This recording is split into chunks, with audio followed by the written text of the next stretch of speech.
My son lives in this house with me now. He helps me out of bed. He makes my meals. He drives me to my doctor appointments and picks up my prescriptions. He does everything a good son should do, but he does not look at me like a son looks at a father. He looks at me like I am a task. I am 86 years old. I had a stroke 14 months ago. The left side of my body does not work the way it used to. I need help with things I used to do without thinking. My son David moved in 3 weeks after I came home from the hospital. He sold his condo. He rearranged his life. He set up a bed for me in what used to be the dining room because I cannot climb stairs anymore. He did all of this without complaint, and I have never felt further from him. For a long time I thought I was a good father. I worked hard. I provided. I kept a roof over my family's head and food on the table. I paid for my son's education. I taught him discipline and responsibility. I thought that was enough. I thought if I raised him to be strong, he would thank me later. I was wrong about a lot of things. I grew up in a house where my father's word was law. He was not cruel. He was not violent. But he was firm. When he spoke, we listened. When he made a decision, it stood. There was no negotiation, no discussion. I respected him, or I thought I did. Looking back, I'm not sure if it was respect or fear. Maybe I never learned the difference. When I became a father myself, I did what I knew.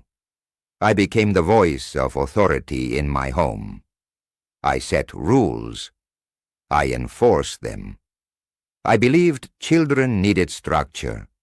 They needed boundaries. They needed to understand that the world would not bend for them. So I did not bend either. David was born in 1967.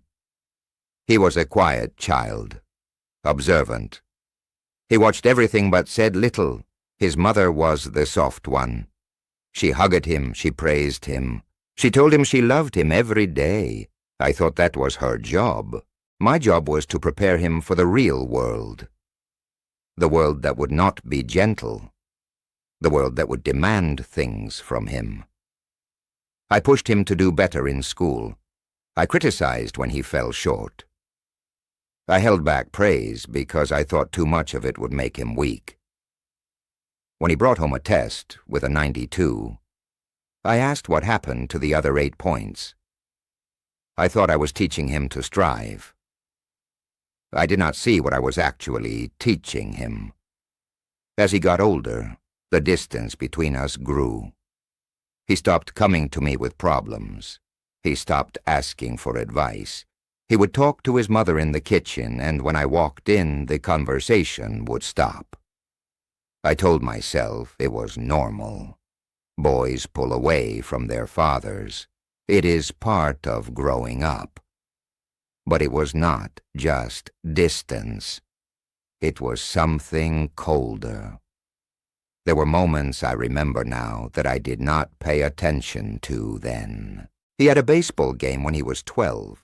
He hit a home run, his first one. I was not there because I had a work meeting. His mother told me about it that night.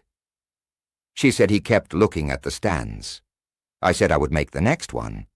I do not remember if I did. When he was 16, he asked if I would teach him to drive. I said, yes. The first lesson, he stalled the car at an intersection. I raised my voice. I told him he was not paying attention. He did not ask me for another lesson. His mother taught him instead. When he left for college, I shook his hand. I told him to work hard and make something of himself. He nodded and got in the car. I stood in the driveway and watched him go. I did not tell him I was proud of him. I did not tell him I would miss him. I assumed he knew. The years after that were polite. He came home for holidays. We sat at the same table. We talked about safe things. His job, the weather, sports. We never talked about anything real. When his mother was alive, she was the bridge between us.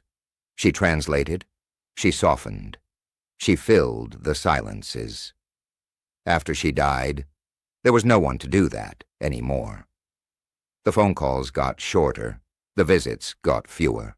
I told myself he was busy. He had his own life. That was how it was supposed to be.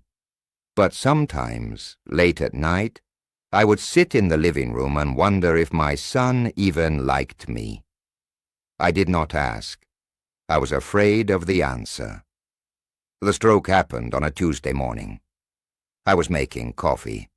I felt something strange in my head. Then my left arm stopped working. Then my leg. I fell. I hit the floor and I could not get up. I lay there for almost an hour before the neighbor found me. The hospital stay was 3 weeks. David came every day. He talked to the doctors. He filled out forms. He made decisions when I could not. He was efficient, competent. He handled everything.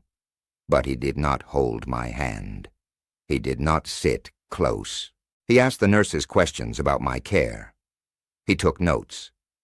When he talked to me, it was about logistics, what I needed, what came next, not how I felt, not if I was scared. I was scared. I did not tell him. When I came home, he was already there. He had set everything up, the hospital bed, the wheelchair, the grab bars in the bathroom. He had taken time off work. He had a whole system. He treated my recovery like a project. I watched him move through the house, adjusting things, checking things. He was careful. He was thorough. He was a stranger. One night, about a month after I came home, we were sitting at the kitchen table. He had made dinner. Something simple. Soup and bread. I was struggling to eat with my right hand. I am left-handed, or I was. He watched me for a moment, then looked away. I said thank you. He nodded. I said I knew this was hard, giving up his life to take care of me. He was quiet for a long time. Then he said something I will never forget. He said, "I'm not doing this because I want to, Dad. I'm doing this because it is the right thing to do." He said it calmly. No anger, no heat, just fact. I put my spoon down. He looked at me then, right at me. He said, "You were never there, not really. You provided, you showed up, but you were never warm. You never made me feel like you were glad I was your son." I did not know what to say. He kept going. He said, "Mom made excuses for you. She said that was just how you were, that you loved me in your own way. I believed her for a long time." He paused, but I do not believe that anymore. He picked up his plate and went to the sink. I sat there in the quiet. I wanted to argue. I wanted to explain. I wanted to tell him everything I thought I was doing. But I could not. Because he was right. I'd spent his entire childhood keeping him at arm's length. I thought I was teaching him strength. I was teaching him that I was not safe. I was teaching him that my love had conditions. And now he was here, taking care of me, because his mother raised him to do the right thing. Not because of anything I did. That was 6 months ago. We still live in the same house. He still helps me every day. But we do not talk about that night. We do not talk about much. I watch him sometimes when he does not know I am looking. He is 57 years old. His hair is gray now. He moves a little slower than he used to. He looks tired. I want to tell him I am sorry. I have tried. The words come out wrong. They sound like excuses.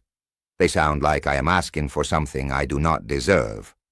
So I stop, and the silence comes back. I used to think that when I got old, things would be different. I thought I would soften. I thought he would understand. I thought time would fix what I had broken. But time does not fix things. Time just reveals them. All those years I thought I was being strong. I was being absent. All those years I thought I was preparing him for the world. I was pushing him away from me. I told myself I would have time to be gentle later. When I retired, when I slowed down, when he was older, I waited too long. Now I am 86. I need help getting out of a chair, and my son takes care of my body like it is a duty, because that is what it is. I do not blame him. I raised him to see love as obligation, to see family as responsibility. He learned exactly what I taught him. Some nights, I lie in my bed in the dining room, and I hear him moving around upstairs. I wonder what he is thinking. I wonder if he is lonely. I wonder if he wishes he were somewhere else. I wonder if he ever thinks about what it could have been like if I had been different. I think about it. I think about sitting next to him at that baseball game. I think about being patient in the car when he stalled at the intersection. I think about telling him I was proud of him when he left for college. I think about saying I love you, just once, without conditions. I never said it. I do not know why. Maybe I thought it was obvious. Maybe I thought saying it would make me weak. Maybe I did not know how. None of those reasons matter now. What matters is that he grew up without hearing it. And now he is here, in my house, taking care of a man who never gave him what he needed. That is the truth I live with now. I do not know how much time I have left. The doctors say my heart is weak. The stroke did damage that will not heal. Some days are better than others. On the good days, I try to be pleasant. I try to say thank you. I try not to be a burden more than I have to be. On the bad days, I just try to stay out of his way. I have not given up hope completely. Sometimes I see something in his eyes, a flicker of something that might be love, or might just be memory. I do not know, but I watch for it. I cannot undo what I did. I cannot give him back the father he deserved.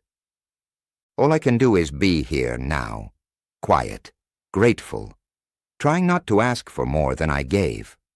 If you are still listening, I want to say one thing. I thought fear and respect were the same thing. They are not. My son respects me. He shows up. He does what is right. But he does not feel safe with me. He never did. That is what I cost us. I am 86 years old. My son lives in my house, and I am still learning what it means to be a father. Too late, but still learning. Thank you for listening.